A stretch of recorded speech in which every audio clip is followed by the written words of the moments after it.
Some of you might have noticed I wasn't around much last week, so I spent the first day of the week at Leading Age Virginia's conference, and actually had an opportunity to do a co-presentation with Tasha from Connections Plus, so we had a great time there.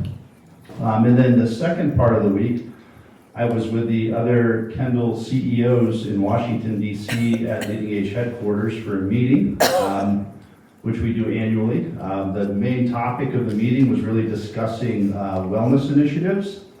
We spent a good portion of the second day discussing AI and how it might work to support our work here at Kendall. So, and it was pretty cool and pretty scary at the same time, I would say. But a couple other announcements. Here, we will have a town hall. I did have to move it a week, so the next town hall will be July 1st.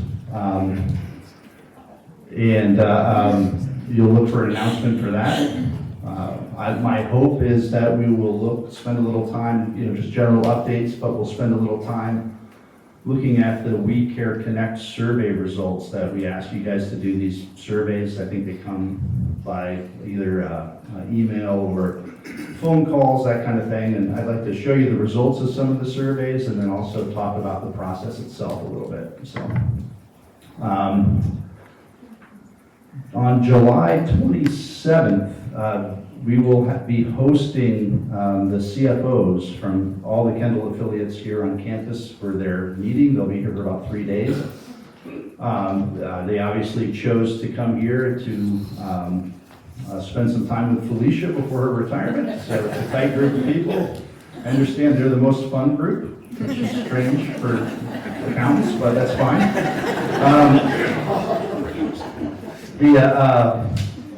So you will see some activity there.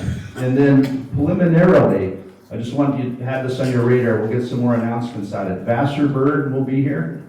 She's the CEO for TKC, and she wants to spend some time with the residents. So we're looking at it at the 30th for her to have a town hall type meeting to talk about what Kendall Corporation or TKC offers as support to us as a community. So Vassar and her team will be here and are looking for opportunities to engage with you. So, and a couple more things. I think many people got an email or a notification about the request to update finances, financial information. So if you have any questions about that, you can see Felicia in the business office. It's a project she'll be working on in the next few months before she retires. So again, that's to kind of evaluate how we stand related to the liabilities that we have with the fellowship fund.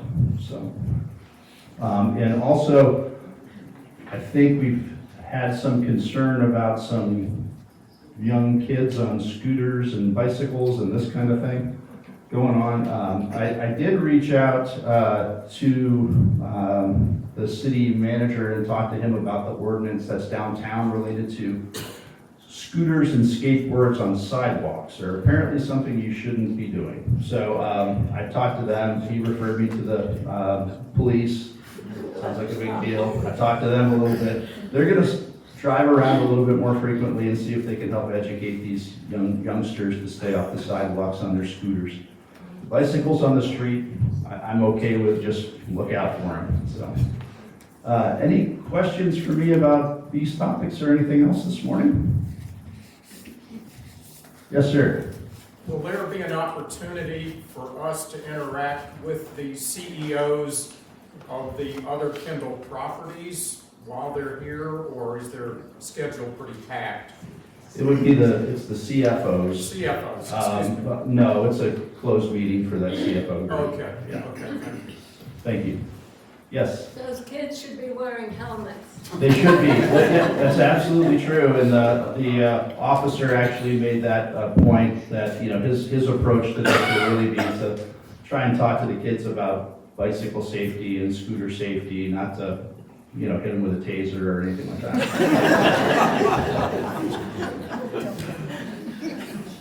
Yes, sir. Maybe somewhere in the material you've circulated is the answer, but are these financial updates One per person or one per couple?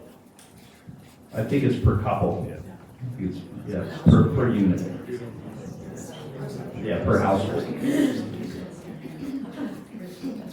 All right. I will turn it over to Sarah and the marketing team. I think he just keeps saying Felicia's retiring, so we'll believe it, but like, I don't really believe it yet.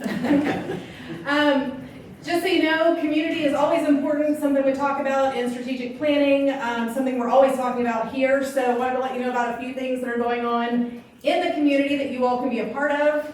Boxerwood is our neighbor over here. We sponsored, once again, their Music in the Garden. So one of these is in the alcove. If you all want to go over and listen to music one night, this is a really nice family-friendly kind of event. It's very relaxed, $5 a person.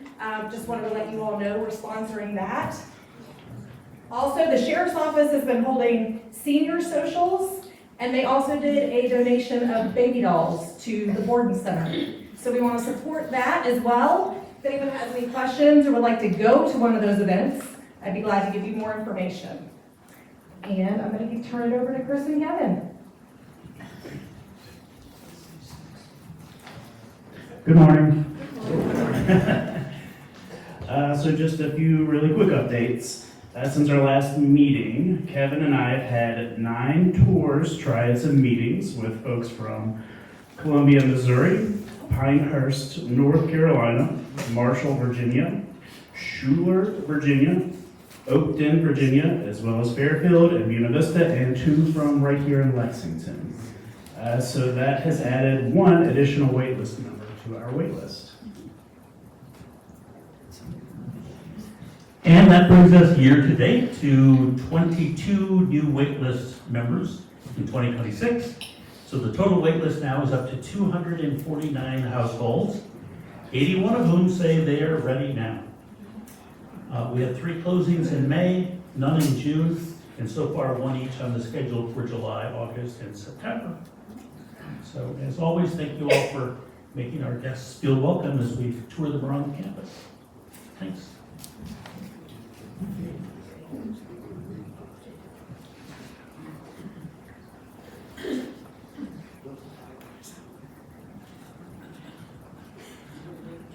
This is not Adam. I'm not Adam, we don't have a third Adam here, just Jim. So a couple things for you today. The cafe update for those of you who have stopped by the cafe in the morning for breakfast, thank you. Our staff that's working there, Mindy and Sharon, have just been so delighted to see some of the residents in the morning. They're also seeing quite a bit of our staff in the morning, but the joy, of course, is seeing you. So thank you for those of you who have stopped in. Our grill on Sunday night has been going well. We've been serving about 20 residents each evening, so that's great. Also, Cooper's having a grand old time saying hi, and honestly, our front of the house staff who's there with them is having so much fun because they have time to spend a little extra time hanging out and chatting with residents while they're waiting on food. So thank you all for those of you who've been going there. As you know, Father's Day menu is this Sunday. No reservations unless we're so busy this year that we then have to start doing 2 seatings next year. We'll see.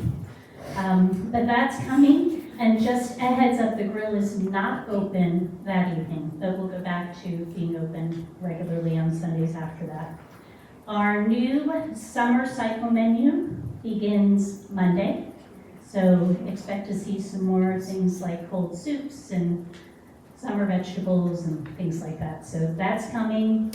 In the restaurant, this week we are full, so thank you all who are eating with us. Next week, for Thursday and Friday, we have 2 tables all week. So just encourage you, if you haven't sorted out dinner next week, join us in the restaurant. And then 2 last things. So we did an ice cream social just last week and seemed to go really well. And I had many residents say to me, why don't we do this every month in the summer? So my question for you is, do you want that? We can do one in July and August. If you didn't get to come, It was really a treat to have so many Borden residents come and hang out with IL residents. It really was just delightful to see everyone building community together. And that's, in my opinion, what food is supposed to do, is build community. So with the show of hands, are we a go for doing a July and August ice cream social for our campus? Done. We'll pick a date and get it on the calendar. All right, and then the last thing is today is our last kitchen tour, hence the hat. Anytime I'm in the kitchen, we're, wearing hats or hairnets. I prefer hats. If you have not already done an Anderson kitchen tour, we started them last August. We've had almost 100 residents come through the kitchen each month, but this is our last tour, at least for the time being. We figure anyone who's wanted to get in for a tour has done so, but we do have about 4 spots for this afternoon at 2 o'clock. If anyone's interested, just come on down. We'll start and, who knows, we'll do them again at some point. Other questions? Bruce? I'm glad to hear that the restaurant reservations are full. But that said, I just read in the Food and Dining Services Committee minutes this morning that the restaurant is not full because people sign up and they don't come. So what's the reality in terms of our patronizing the restaurant? So it depends on the week. So I will tell you that we can look at the tables who are reserved and have a pretty good clue of who's going to remember to come or not. So I would say, this week I think we'll be pretty full. On a lot of weeks though, it'll look like we're full or close to full, and we'll have, at least one table not come each week, or each day each week. So we're really mixed. Being full like we are this week, we have 22 and 23 out of 24 seats for Thursday and Friday.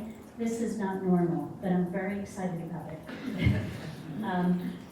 And we'll just have to see, I don't think anyone is intentionally not coming to the restaurant after they make a reservation. No one's saying, let's reserve a spot so someone else can't go. But I think like all of us, we get busy and life happens and we sometimes forget.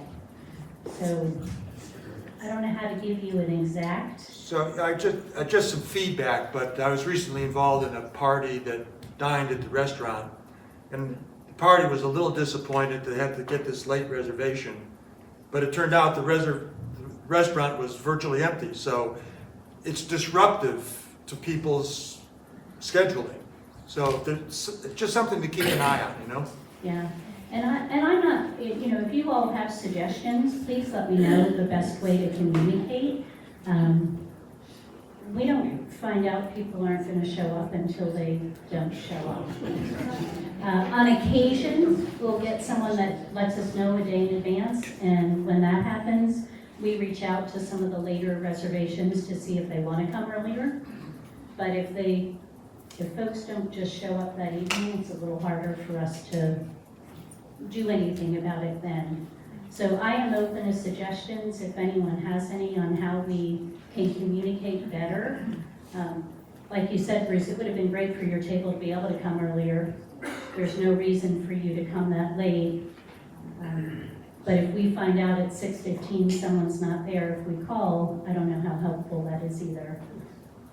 So we're open. Harding, yes? One suggestion is that when one makes a reservation, that should show on that person's Kendall Connect dining. I think it does. Instead of only the day on which the reservation is made. In other words, if I make one for 2 weeks from now, I may forget it unless it's on my calendar, because I won't go looking for, have I made a reservation? It ought to show.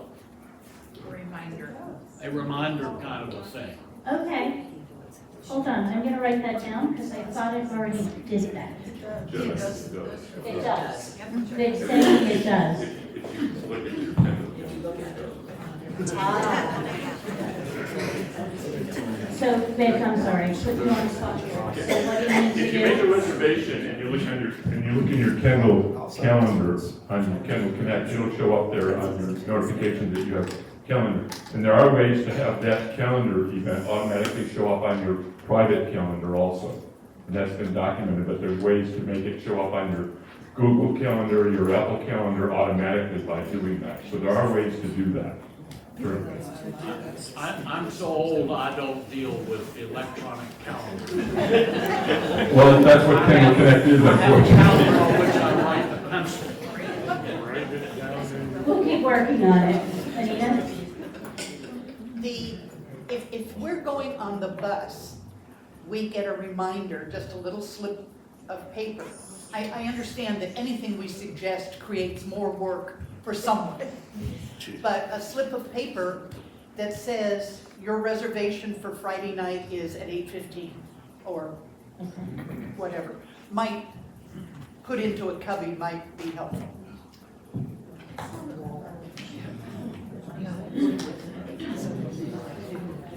Maybe I'll just suggest, ask you to consider some market solutions to this problem too. All right, we will keep working on figuring that out for the restaurant so we can have more full nights and be able to get people in when they want. Other questions on anything we're doing at the moment? All right, we'll hope to see you for Father's Day.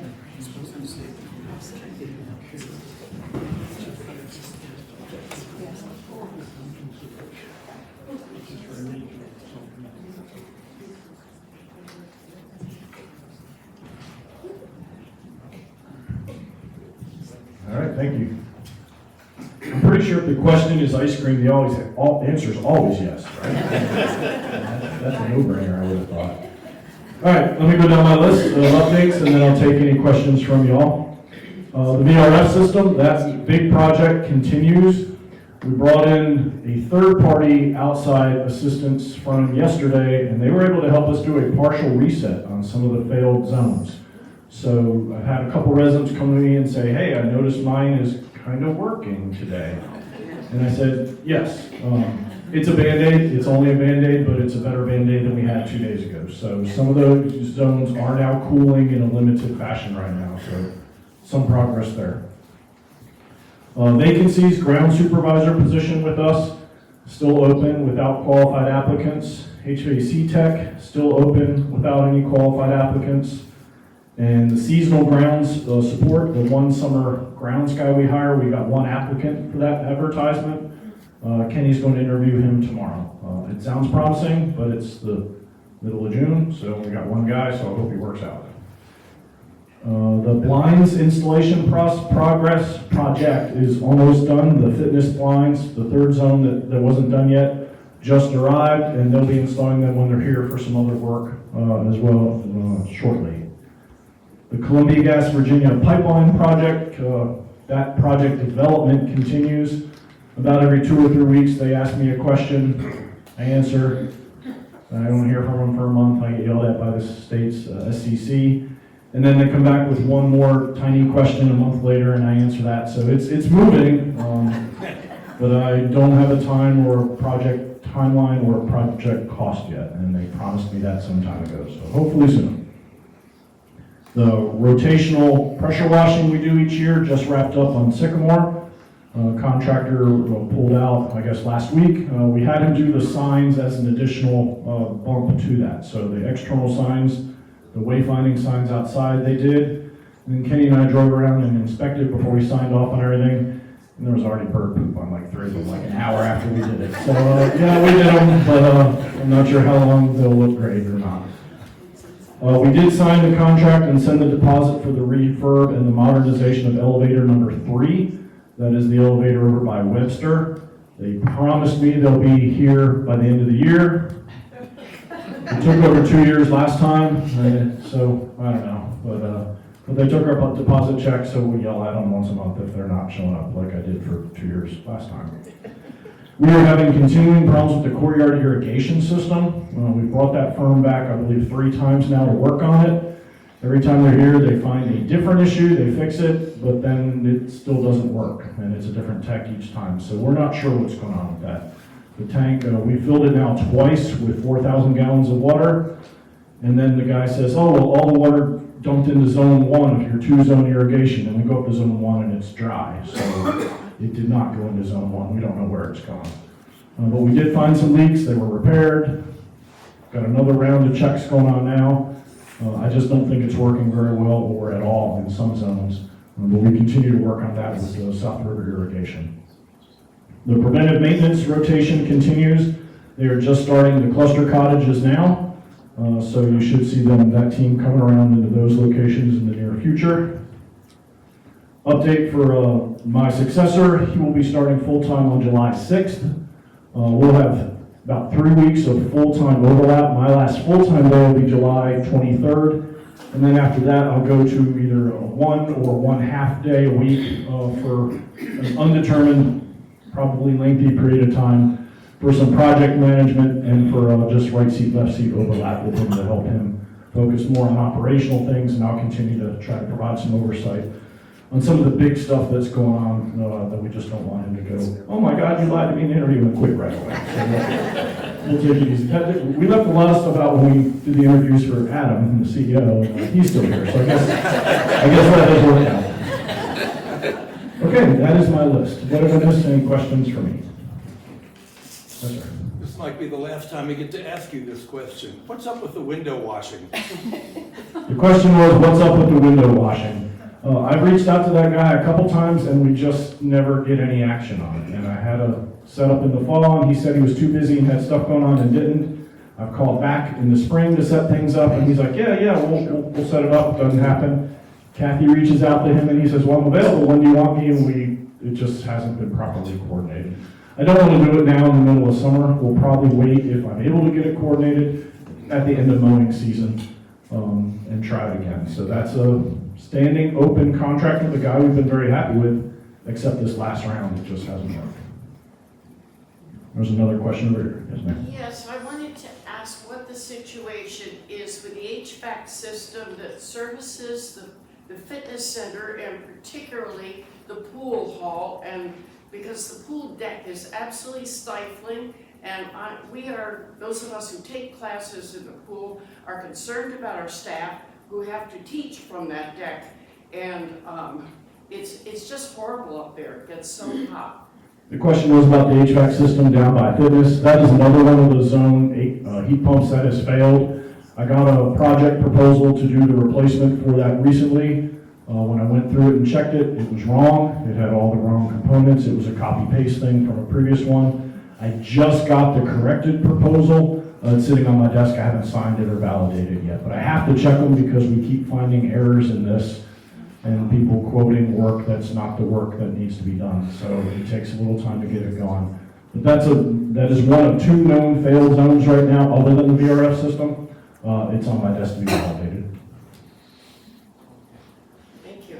Yes, ma'am. You bet. Recently, my fire alarm went off for a very long time, and I called Gordon, and after a while, my neighbor said, oh, mine is also on for no reason. There was no smoke, no fire, and eventually 3 fire trucks came, from downtown, and they confirmed that nothing was wrong. So I'm just wondering what happened and what we should do if that happens again. The question was about the fire alarms that go off. We had one yesterday, we had one over the weekend. We have them periodically, nowhere near like they were before the new system went in. And the question was what you should do about it. Kendall does not evacuate, as we remind everybody at the training, because it's a sprinkled fire zone system. So you remain in place unless there is smoke or fire in your area. If the system is going off and you don't think folks have responded or don't think they know about it, during the day, call the front desk, call Kathy, call someone in facilities. After hours, call the 24-hour folks over at board and they will double check. We get the notifications on our phones when these things go. The one yesterday was by a contractor causing dust. And because of the construction here, there may be something that has set it off that's not in your area or not that you will see. We have, I think it's around 15 zones that are all tied together here. So if something happens in a zone, that entire zone alarms. Depending what the trigger is, it may also alarm in the adjacent zones to the left and right of that. So you could be significantly far away from what actually set the alarm off. Usually it's dust, sometimes it's food being overcooked and things like that when the system is doing what it's supposed to be doing. So far this year, we've had one alarm that neither us nor the fire department could determine what it was. And that was one last week, and that may be the one you're talking about. And neither us nor them were able to determine what it is. A lot of times that means the actual sensor head just is electronically failing, and we swap that out. If we're able to determine what it is promptly, and that it's brownies that were burned on the stove and the place is not on fire, we will call off the fire department so the trucks don't respond. Because I don't want them tied up here for something that's not an actual emergency. If we cannot determine that it's not an emergency, if we can't positively identify a cause that is no big deal, we do not call off the trucks. We let them come and let them evaluate and make their own determination on that as well, and that's what we had to do for that one as well. So, did I answer your question? I think so. Okay, we covered a lot on that. Anything else for me? Okay, be followed by Adam. Thanks.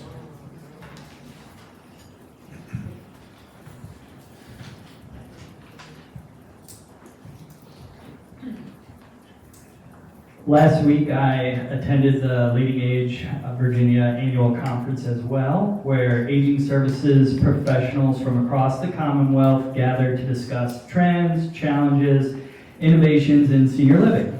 One of the most encouraging takeaways was that organizations everywhere are focusing on many of the same priorities we are here at Kendall: resident engagement, workforce stability, quality services, and planning for the future.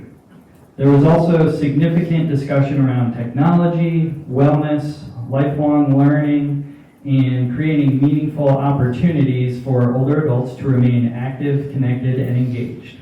I feel proud, I left feeling proud of the work that's being done here at Kendall and excited about opportunities to continue enhancing resident experience across the community. Speaking of the future, I want to provide a few staffing and leadership updates within health services. First, Sheridan Fund's last day with Kendall will be June 26th. We are grateful for her contributions and wish her all the best in her next chapter. As we say goodbye to Sheridan, we are also preparing to welcome back a familiar face. Brittany Smith will officially begin her new role on June 29th, although she has already started portions of her onboarding and orientation. Brittany previously worked at Kendall in a variety of roles from 2007 through 2023, and many of you may already know her. The position has been redesigned and will now be titled Resident Engagement and Care Navigator. The role is focused on building meaningful relationships with independent living residents, serving as a resource for residents and families, helping residents navigate services across the continuum of care, and identifying needs early so concerns can be addressed proactively. Brittany will also work closely with residents, families, and staff to support communication, care coordination, and successful transitions when additional services or support may be needed. Once Brittany has an opportunity to get settled, we'll share additional information outlining the purpose of the role, similar to information previously provided regarding clinic nurse services. We're also continuing our search for a new life enrichment leader. As part of that recruitment effort, we are placing a particular emphasis on finding a candidate with expertise in cognitive care and dementia programming. Enhancing cognitive care services remains an important area of focus for Kendall, and we are seeking someone who can help us continue expanding meaningful engagement opportunities for residents experiencing cognitive changes. Thank you for your continued support and engagement. We'll continue to keep residents informed of these efforts as they progress. Any questions? Ms. Crowder. It sounds like the new IL position, which will have a different description, will deal more with folks who are working through the continuum of care. Is there any parts of that position that would be involved with IL residents who are just plain old hanging out? Yes, so question on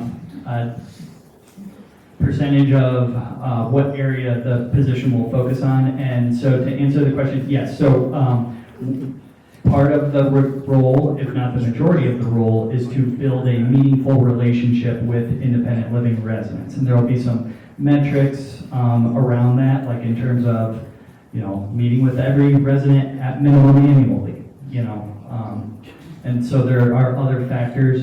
If you do remember the clinic nurse kind of do's and don'ts of the role that were sent out when Brooke took over, did receive positive feedback on that. We'll try to do something similar, but want to get Brittany back in and establish expectations along with maybe potential ideas she has.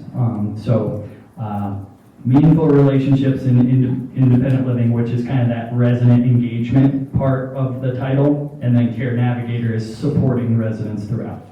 Thank you. Thank you very much.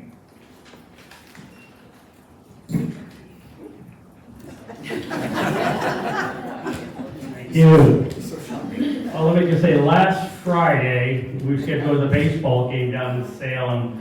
Unfortunately, it didn't quite work out the way we had planned. It was supposed to rain that day, but when we left here, there was no rain. There was a thought of rain possibility, but we all got on the bus anyway. We decided to go. Unfortunately, we were about halfway down Route 81 to torrential rains came.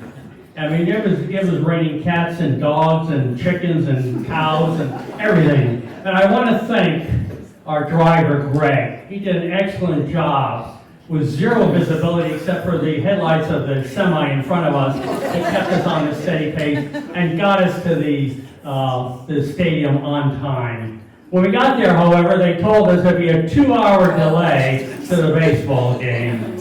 Well, we took a quick vote on the bus, and we were unanimously voted that we're not going to hang out in that parking lot for 2 hours waiting for a baseball game. We're going to go eat somewhere. And, our vote is similar to a Kendall consensus. We had a consensus on the bus.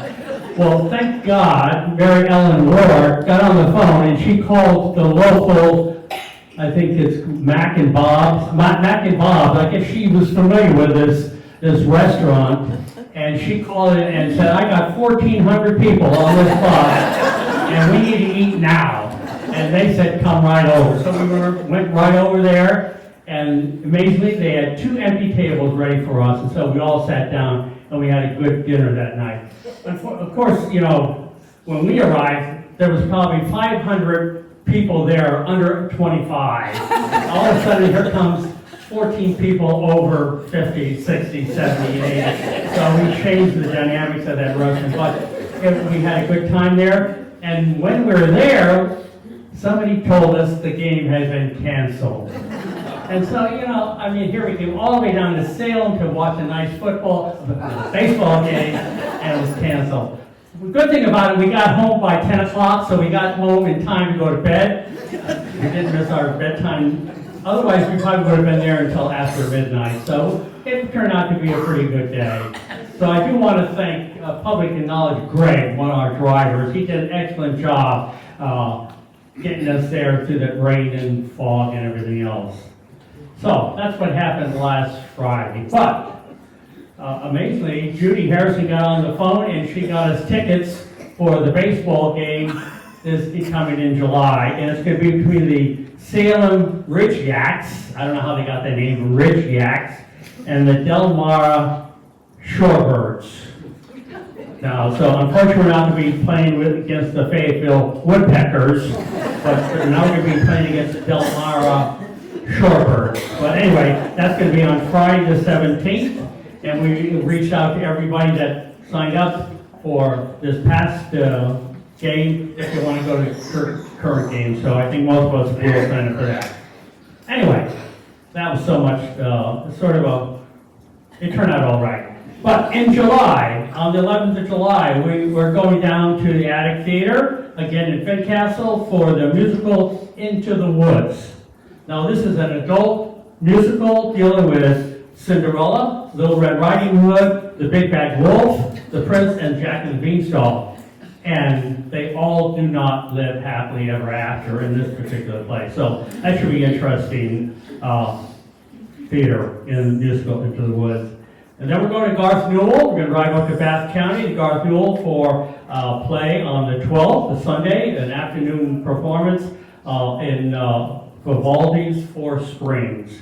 And this will be an afternoon of Vivaldi's iconic work. There's two violinists, I can't pronounce their names, but the one's a violinist and a harpsichordist will be playing that Sunday afternoon up in Bath County. And then here at Kendall Hall on Thursday the 16th, we're having a concert by the Seville Cinco Quintet. That means there's 5 musicians will be here playing an evening of light classics and patriotic music. That'll be on July 16th. And then the next day, we're going back down to Salem, hopefully to watch the baseball game in the stadium there. And then finally, we have a lecture on the 21st. Here at Kendall Hall by Jenna Dillon. She's going to talk about the Blue Ridge Area Food Bank and how it impacts our community and the good work they are doing among our people here in the community. That's pretty much what we're doing here in July. It's not very extensive, but we know most of you are going to be traveling anyway. Go and visit your relatives, your children, or if you have children, or your in-laws, or whatever you want to do. We hope you enjoy your July. And hope you come into some of the events that we have scheduled for you today. Thank you. And I will be followed by the Honorable Hardin Marion. I wish I could figure out when you finished, Paul. Well, there's a postscript to your report, and I hope that the call to that Salem restaurant told them there were 14 hungry people instead of 1,400 as it showed up on the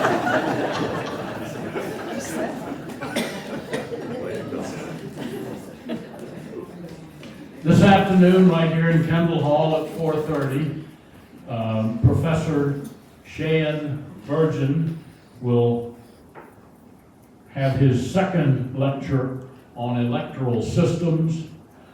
This one this afternoon will focus on why the United States has a two-party system.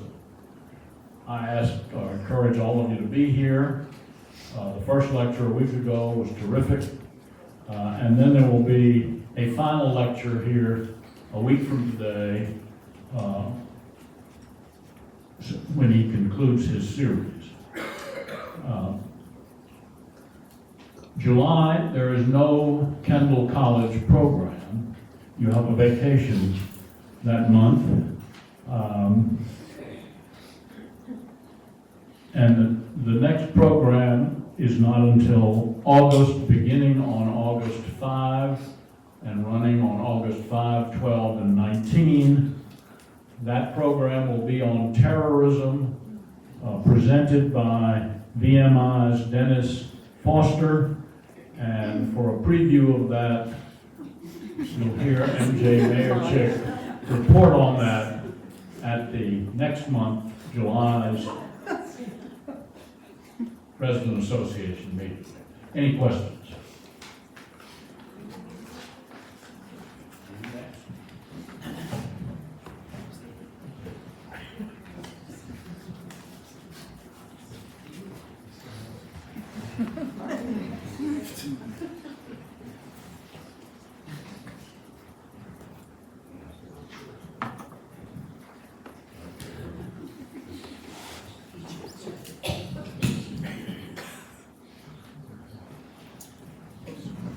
Speaking of power outages, how's that sound? Okay, I'm a rookie at this thing, after being retired for 15 years, so bear with me. With the Resiliency Subcommittee we're focused these days on how we can help you cope with and diminish the disruption of power outages, which are bound to happen. We're going to tell you a little bit about why that is and how we can deal with it. We're having a good time with that and making a lot of progress, and I think you'll be interested. And, oh, here we go. So, when there's a power outage on the grid, there will be a power outage here in a large part of our campus. All the independent living residents that are in apartments and cottages will be without power. And there will be power here because we've got a wonderful system with the generators here, provide emergency backup and come on even in momentary outages and stay going for longer outages for several days and they get refueled. It's, we will always have power in this building area. That's important. And there will be outlets here, they're in the wall, regular outlets. They're going to be identified which they are, but you can come down and recharge your electronic gear in the event of an outage, should you need to do that, and you will if it goes on for very long. And the Wi-Fi, there's a little bit of, we're not sure about some of it. We will not have it out in the surrounding areas as far as we can tell. So that's an issue. It will be available here in some areas, but then it's not quite quantified. There will be some disruption in your ability to find out what's going on in your life like you normally do every day. But we can do something about that. This slide I'm going to pass over pretty much, but I'll just mention that if you're going to, the time to be ready for one of these things is before they happen, and you need to get things like water and some food items maybe, and some other things that are listed here. And this presentation will be shown on Kendall Connect for you. I'll tell you a little bit about that in a minute. And we're not going to use gas stoves, or shouldn't, because there is a risk of carbon monoxide, and we know candles and things shouldn't be used. They're a safety hazard. So what do? Well, I want to just talk briefly about small power banks, which are really battery-operated things that you can bring down here and get recharged, but they will keep your electronic gear going. This picture is on the left is the bank, so-called, and that would power or recharge your phone for 2 to 4 times. Well, why is that important? Well, you might be in your pajamas and you don't want to come down here and plug into one of these outlets, right? Or it might be cold, or it might be raining, or whatever. And so you could keep this thing charged up. They are available for a reasonable cost, and then you could recharge your phone 2 to 4 times. If you got a CPAP or other medical devices, you'd have to get a bigger one, and that's going to depend on your manufacturer for guidelines. But there are options, and that could get you through the night if that was necessary, or through the outage.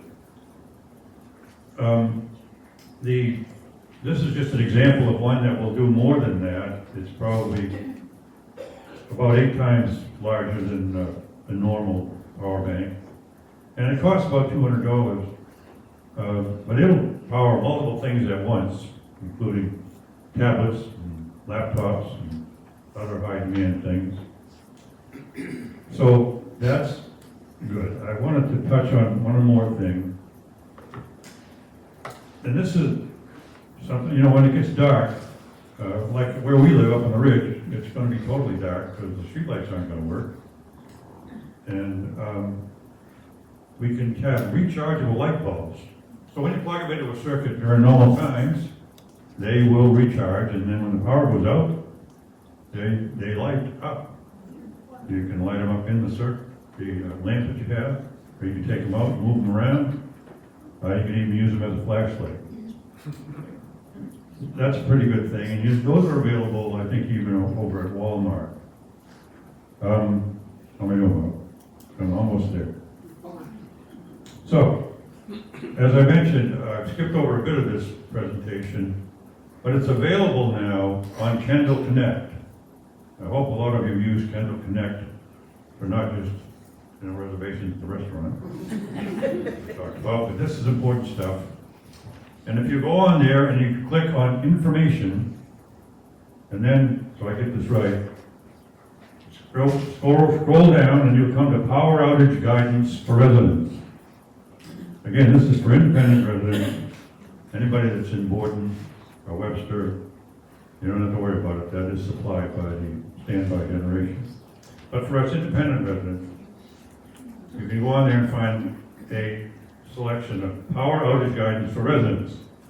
This presentation will be on there along with a frequently asked questions, and I want to touch on that a bit. We'd like to encourage you to give us questions about what you're concerned about, how to prepare for an outage. Maybe it's something like this. On the Wi-Fi, you can make a Wi-Fi hotspot. Well, I'm going to level with you. If you asked me to do that right now, I couldn't do it. But we can provide information so you will be able to do it. And that way you stay on the Wi-Fi through your phone. You might have other questions about how do I do things. You might also have hints about how you do something and it works for you. So maybe you want to share it with your neighbors. We can do it through this too. I'd encourage you to send things, either put them in my mailbox or send them to me by email, and we'll see if we can get them in there. An example would be this. One of the residents just contacted me a day or so ago and said, hey, what about night lights? No, I'm not too worried about that personally yet, but we all should be. And when it's pitch black and an outage, what do? The night light's going out. But if you get a rechargeable one, it'll be there for you. It'll get you through the night and beyond. That's an example. If you think of something like that, pass it on to me, would you please? So that's about it. I hope you'll take some of this to heart and get ready for it. There will be outages. I was in the power business for a long time. Thank you.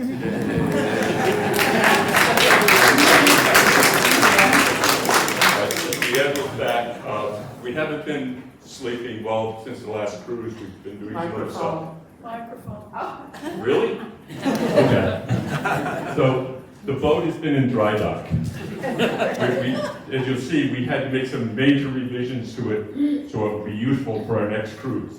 So it's been busy in dry dock, and you haven't seen it because it's virtual dry dock. It's been on campus someplace. So the next thing is, yes, there will be a cruise in 2027. Right? The date will be January 25th through the 28th. Same general plan that we had last time, where the 25th is a Monday, there'll be a going away dance party to get away from the U.S., and then we'll have a day at each of different 3 locations. And those locations are, we're going to start in Austria on the Danube River. And then, any idea, are we going to go upstream or downstream? Both, upstream or downstream? Yes, upstream. Yes, we're going upstream. So our next location will be Germany. So we'll go up the Danube, across the Lübeck Canal, and onto the Rhine, and then the Rhine over that way. And our final destination will be France.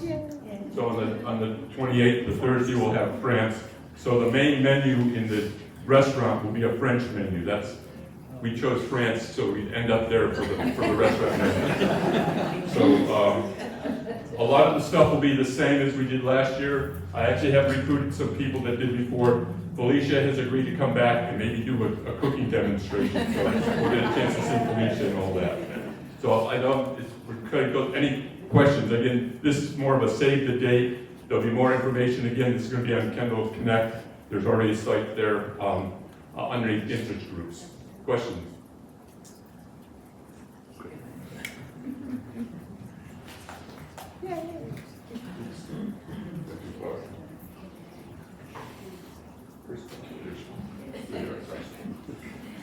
I'll make mine real short. I'm Donna Bradish. I have a save the date here too. December 4 and 5. Save it for the holiday craft sales we're having. And I need all of your people to help. We need people making things. You've got lots of creative people here. You need to make things and have your own table to sell things, or donate things you've made to the hands-on tables so we can raise more money for the staff appreciation fund.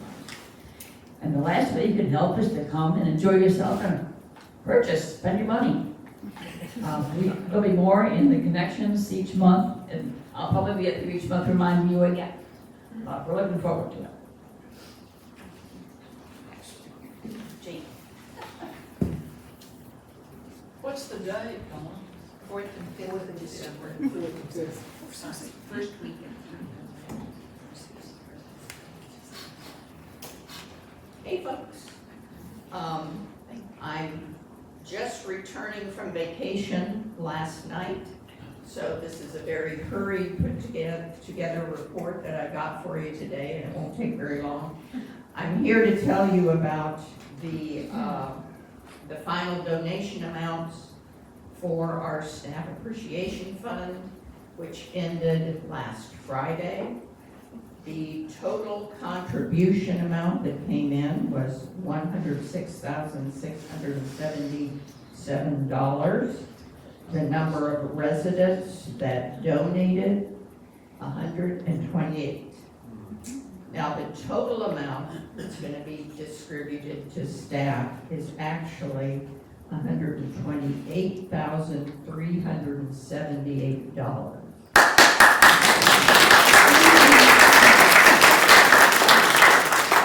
And the reason that it's more than what was actually donated by residents is money does come in from a few other different things, like the craft fair. We get donations from the sales that occurred during the craft fair that Donna just talked about, and we get tips that people leave at Sunnyside once, folks that have stayed there. So there's a few different ways that money makes its way into our Staff Appreciation Fund. Now, the most important thing is this Friday, we are going to have a celebration, a party with staff, and they will, I guess, be receiving their checks that day. I don't know if I'm 100% correct about that, but at least they will know what their bonus is going to be, and we'll get together down in the dining room at 2:30 on Friday. I think certainly will be some refreshments, and just mingle with the staff and have a good old time. So I hope everyone comes to that. Are there any questions? Yes. It seems to me when we have these meetings with the staff to show our appreciation, that the staff ends up doing all the work. So that doesn't seem appropriate. That is an interesting thought. What do we do about it? Can we have volunteers to serve the staff, perhaps?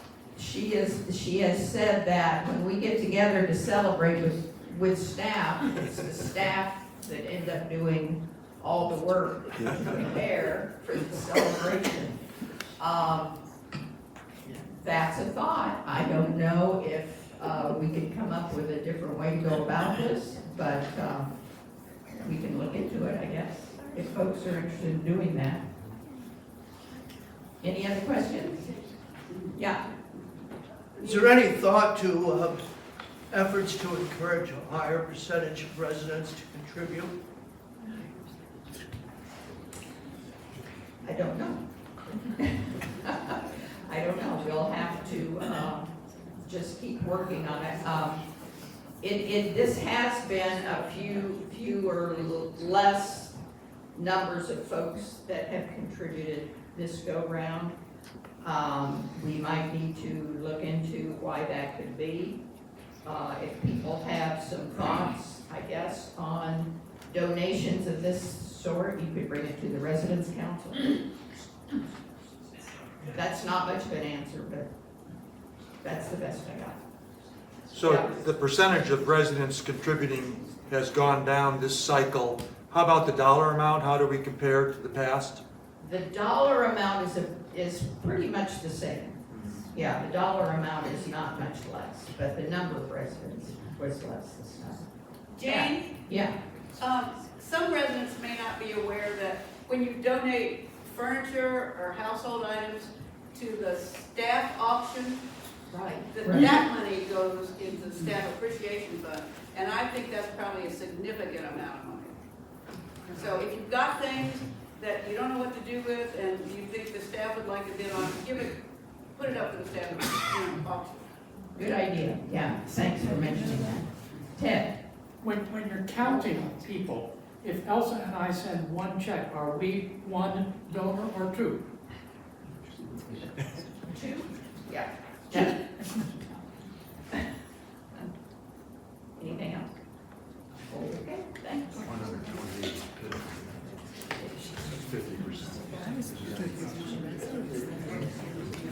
That's really great. I've had several meetings with staff, and it's very clear how much the Staff Appreciation Fund is to us, our culture, our staff, their retention, and the recruiting of new people. So thank you so much for your involvement. Just a closing comment, we are doing a major resident art gallery turnover this weekend, so get ready, it's gonna look really crazy for a couple of days. And I'd just like to close with a little comment about the aging process. The other day, Suetta and I were watching TV, and she asked me why I was scratching my feet. And I said, I'm not scratching my feet, I'm actually removing the wrinkles from my socks. And she said, but you don't have any socks on. Thank you so much for coming. Look forward to seeing you tomorrow and next week.